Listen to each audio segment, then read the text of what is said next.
Last year when I visited Athens, I stumbled upon this changing of guard. A year later today, while I'm trying to put this beautiful memory on YouTube, I found out some information about this and it got me thinking about what's going on in the world today. I then remember I was asking the same question at my early 20s. How I went through this journey from hoping the world peace to losing hope, and finally I turned those wishes into actions, making my dream for peace came true. If you come to Athens for the heritage, this will be one of the things that you must visit.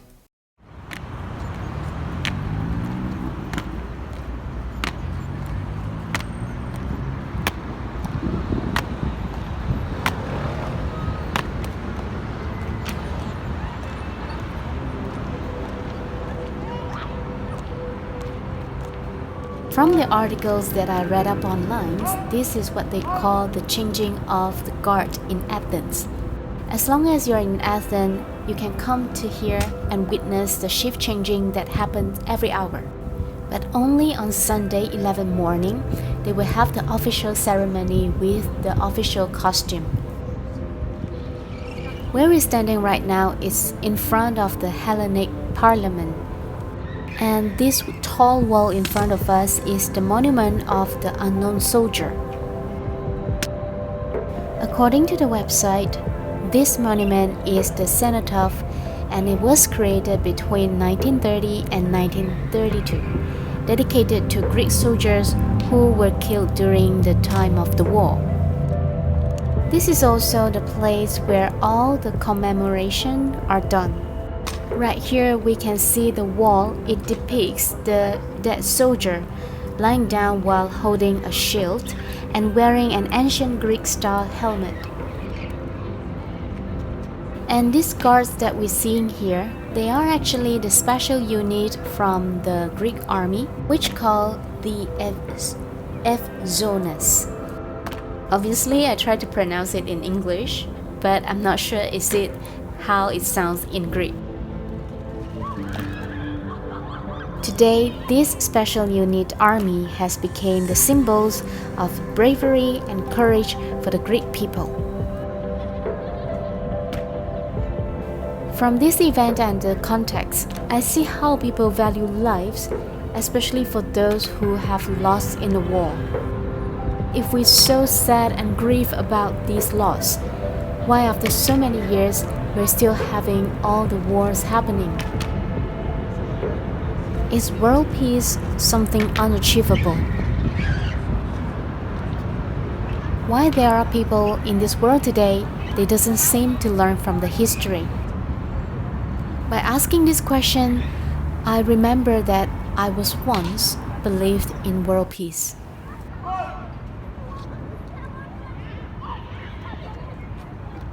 It wasn't so long ago, just about 10 years ago at my early 20s. I wouldn't say that I don't believe in peace anymore, but now I realize it is something that we, everyone, can do. Before I share more about my story, for the next couple of minutes, I invite you to think about what we can do as individuals to bring peace to the world.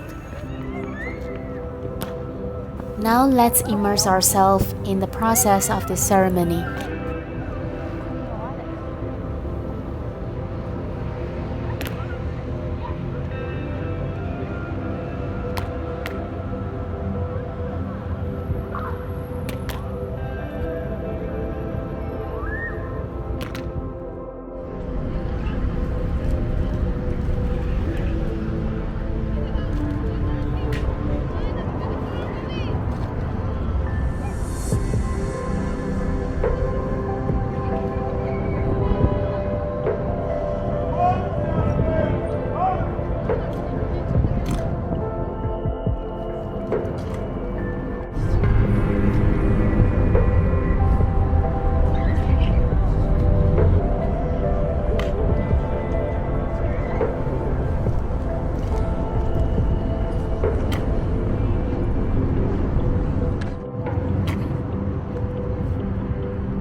Thank you for staying in this contemplation together with me.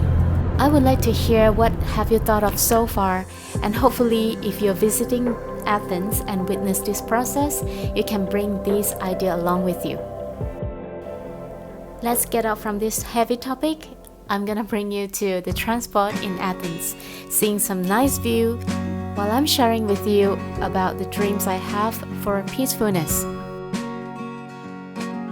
I remember when I was at my early 20s, every year during my birthday I would make 3 wishes, and one of it always reserved to have the peaceful world.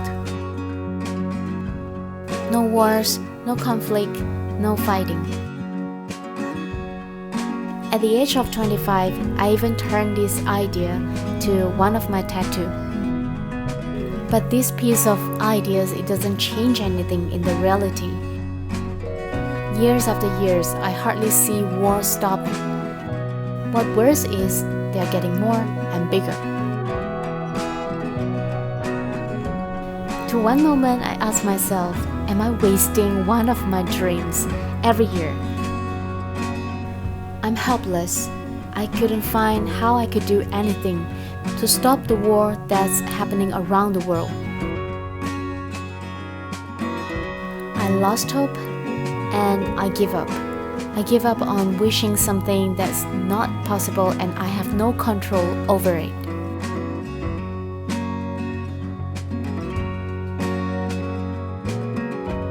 But that doesn't mean I should give up on finding peace. With the dove tattoo that I have on my body, which symbolizes the peacefulness, I realize on this part I do have control.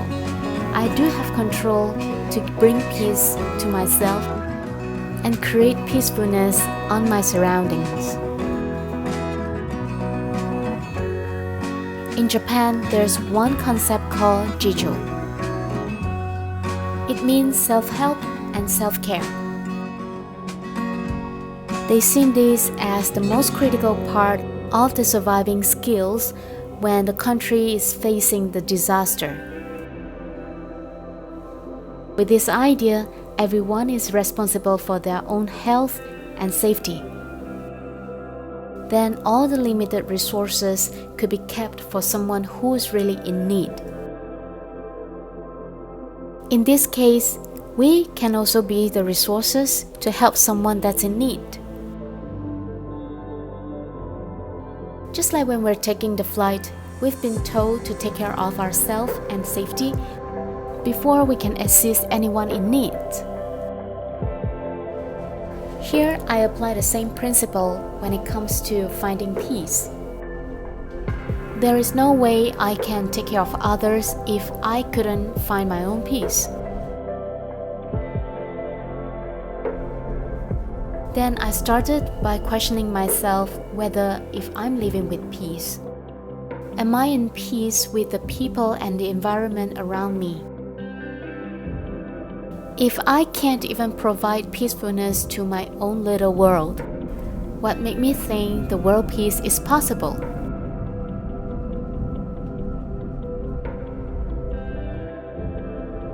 Sometimes in my head, I even have this little demon that giving me bad advices that I constantly trying to fight against. Then I realized at least bringing my own peace to my own world is something I could do for myself, and it's totally within my control.